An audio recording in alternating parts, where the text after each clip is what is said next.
또 아버지가 자식을 사랑하는 그런 이 스톨게 이런 사람들이 단어 자체가 다른 거예요. 성전도 우리는 성전인데 성전도 이 지성소냐 그냥 성소냐 이것이 그냥 차이가 어휘 자체가 다 다른 거예요. 그러려면 어떻게 해요?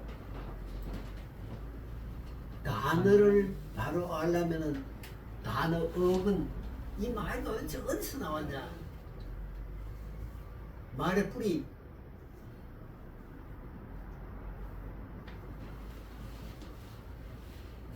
동사의 어원, 뭐 명사의 어원, 그 말의 근원을 꼭 찾아봐야 돼. 그래서 그 말을 찾도록.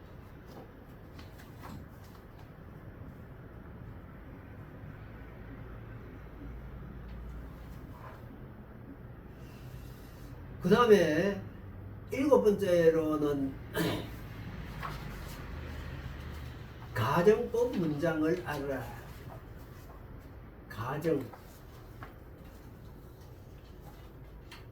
가정도 사실 가정이 있고 반대를 위한 가정이 있어요. 가정 양이 100마리가 있는데 이렇게 해가지고 이제 없지만은 양이 100마리가 있는데 한 마리는 어떻게 됐고 99마리는 어떻게 됐다 이런 가정법이에요. 그러나 두 번째로 저는 반대를 위한 가정. 예수님께서 말씀하시다가 만약 나는 이렇게 하겠는데 너라면 어떻게 하겠냐 이런 사실을 반대하는 가정이 있어요. 이런 가정법이라고 똑같은 데 틀에 넣으면 안 되는 거예요. 이런 가정법을 이건 좀 고급 문법에 들어야 되는데 저는 읽다 보면 이런 것까지 해놨습니다. 그 다음에 9번째는 중요한 것은 헬라어는 뭐를요? 헬라어 글 가운데 가장 중요한 것은 동사가 제일 중요한 거예요. 그 문장에 가장 중요한 것은 우리나라는 글에 제일 중요한 것은 뭐가 중요한 거예요? 동사가 제일 주어가 중요해. 본인은 말했냐 하면 지임이 말했냐 아니면 대통령께서 말씀하셨냐 뭐가 중요한 거예요? 아버지가 말씀했냐 엄마가 말씀했냐 애들이 말씀했냐 주어가 누가 하느냐에 따라 주어가 그 경중을 따지는데 그러나 이 히라어는 동사가 왜? 사람은 말이 중요한 것이 아니라 뭐가 중요한 거예요? 행동이 중요하니까 행위가 중요하니까 그 동사를 이렇게 분석을 아까 그 동사나 분석하니까 법도 나와야지 시제도 나와야지 성도 나와야지 수도 단수인지 복수인지 이런 것도 나와야지 동사 분석을 철저히 해야 돼. 그 이제 요 9번째는 뭐 동사 분석의 그 열쇠를 어떻게 할 때는 뭐 어떻게 되는데 열쇠를 내가 열쇠라는 키입니다. 키를 했고 그 다음 그걸 내가 일일이 그냥 책에 다 쓰려고 하니까 뭐 현재 직설법 뭐 그 다음에 뭐 단수 복수 뭐 혹은 남성 여성 이런 거 다 하려고 하면 힘드니까 그걸 다 그냥 이런 법례 표시로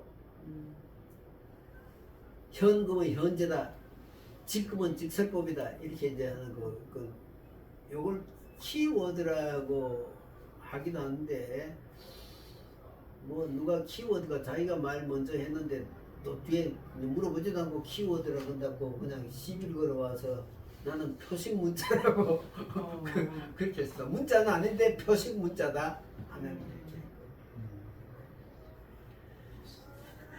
그 다음에 이 히라버의 말죠. 이 중요한 히라버가 아주 세계적인 가장 정확한 언어가 된 이유는 격이 있어요. 격.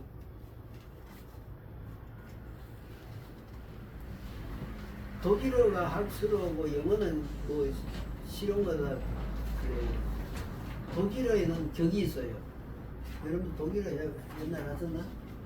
데어데스 댐댐 디데어 데어디 이게 주격으로 써있나 소유격으로 써있냐 목적격으로 써있냐 역격으로 써있냐 혹격으로 써있냐 5가지 격이 있는 격. 이 히라버의 이 명사나 형용사에는 이 격이 있는 거예요. 격.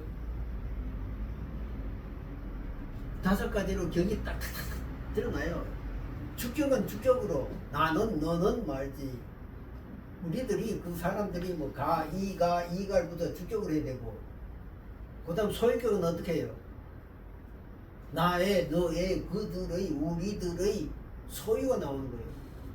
그럼 어떻게 뭐를 먹을 것을 가질 것을 볼 것을 목적격 같은 건 딱 을 이게 나오도록 되어 있어요. 그 다음에 이제 여격 누구에게 하는 것. 그 다음 혹격이라는 게 혹격 부르는 것. 아무개야 말지 베드로야 나사로야 일어나라 할 때 혹격 부르는 것. 단어가 길지 않고 부르려면 어떻게 급하니까 짧아지는 거예요. 짧아지고 격이 다 다른 거예요. 이렇게 언어가 이렇게 한 문장에 한 단어에 이렇게 정확하게 그냥 되는데 이걸 보고 해석을 해야지. 단어 찾아가지고 의미를 말지 번역한다는 것은 말하지. 요즘 말지 또 어느 성경 보면은 한꺼번에 요즘 여러분들 휴대폰만 갖고 다니면 한꺼번에 중국어도 번역되고 영어도 번역되고 하니까 다 된 걸로 알고 있는데 안 되는 거예요. 오히려 그렇게 해가지고 다 사람들을 장님으로 만들어. 장님으로 보도부로 깔아가지고 그렇게 책을 그렇게 팔아먹으니까 말지 이렇게 더듬어 가도록 만들지. 오늘 여러분들이 제가 지적한 10가지 내지 이걸 여러분들이 머릿속에 넣고 성경에 접근해야 돼. 그러면 충분히 하고. 한국 교회가 기독교가 들어온 지 140년 130 몇 년 됐다 그러는데 이렇게 한 사람이 없어요. 나도 이제 갈비신학교에서 한 10년 넘게 될 거 가르쳤는데 그냥 징검다리로 배우는 거예요. 어디 총신 건너뛰려고 여기 와서 그냥 들락날락하다가 저러고 또 저러고 이렇게 했는데 공부한 사람이 없어요. 희망사입니다.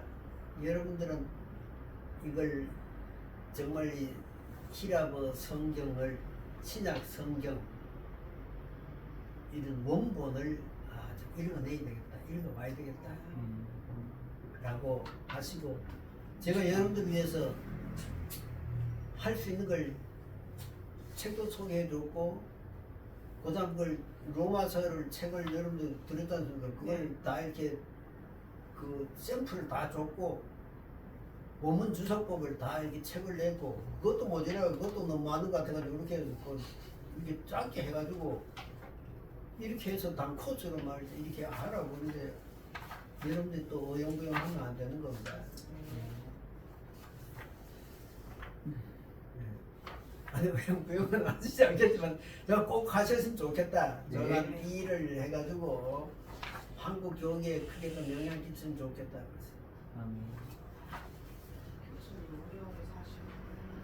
내가 얼마 전에 어떤 목사님 어떤 교회가 전체 다 교회가 주동돼가지고 주기도문하고 무슨 사도신경하고 다 새로 번역한다고 그러면서 번역을 엉터리 번역해놨어요. 그렇게 하면 안 된다고.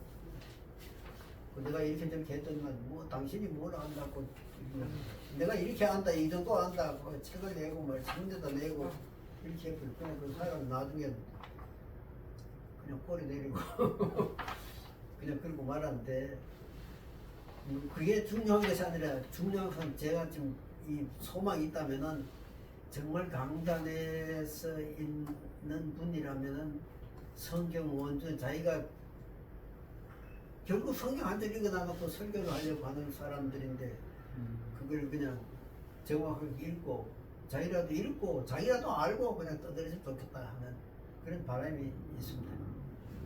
오늘 뭐 강의 시작하다 마치게 되는 오늘 여기까지 하겠습니다. 다음 시간에 뵙겠습니다.